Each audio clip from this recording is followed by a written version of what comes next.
যারা গত 17টি বছর আমরা কিন্তু ছাত্রলীগের নিপীড়ন নিষ্পেষণের প্রতিবাদের মুখেও কিন্তু আমরা প্রতিবাদ করতেছিলাম। আসলে দেখেন আপনার আমরা তো বাংলাদেশের অস্তিত্বে বিশ্বাস করি, বাংলাদেশের সার্বভৌমত্বে বিশ্বাস করি, বাংলাদেশের স্বাধীনতায় বিশ্বাস করি। কিন্তু আমরা যখন দেখবো যে কোনো ছাত্র সংগঠনের নামে যারা বাংলাদেশের সার্বভৌমত্বের জন্য হুমকি স্বরূপ, যারা বাংলাদেশের স্বাধীনতার জন্য হুমকি স্বরূপ, তাদের বিপক্ষে তো আমাদের বলতেই হবে। কারণ আমরা বাংলাদেশ জাতীয়তাবাদী ছাত্রদল সবসময় দেশপ্রেমিকতার পরীক্ষা কিন্তু উত্তীর্ণ একটি ছাত্র সংগঠন। যারা গত 17টি বছর আমরা কিন্তু ছাত্রলীগের নিপীড়ন নিষ্পেষণের প্রতিবাদের মুখেও কিন্তু আমরা প্রতিবাদ করতেছিলাম। এমনকি আপনারা জানেন ভারতীয় আধিপত্যবাদের বিরুদ্ধে বাংলাদেশ জাতীয়তাবাদী ছাত্রদল কিন্তু সোচ্চার ভূমিকা করছে।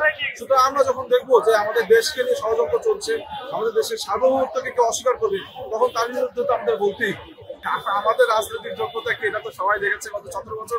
আমাদের রাজনৈতিক যোগ্যতা যে আমাদের উপর হাজার দমন নিপীড়ন করা হলেও আমরা চোখে চোখ রেখে শেখ হাসিনাকে স্বৈরাচার বলছি, শেখ হাসিনাকে মাদার অফ মাফিয়া বলেছি, শেখ হাসিনাকে অবৈধ প্রধানমন্ত্রী বলছি।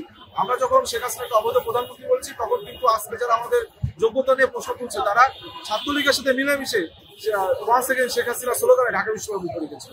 সুতরাং আমাদের কি যোগ্যতা, এটা বাংলাদেশের মানুষ রিপোর্ট করবে এবং সামনে একটি ডাকসু নির্বাচন হবে, সেখানেই আমার মনে হয় ঢাকা বিশ্ববিদ্যালয়ের শিক্ষার্থীরাও প্রমাণ করবে যে আমাদের কি যোগ্যতা এবং যারা বলছে আমাদের যোগ্যতা নিয়ে প্রশ্ন তুলছে তাদের কি যোগ্যতা।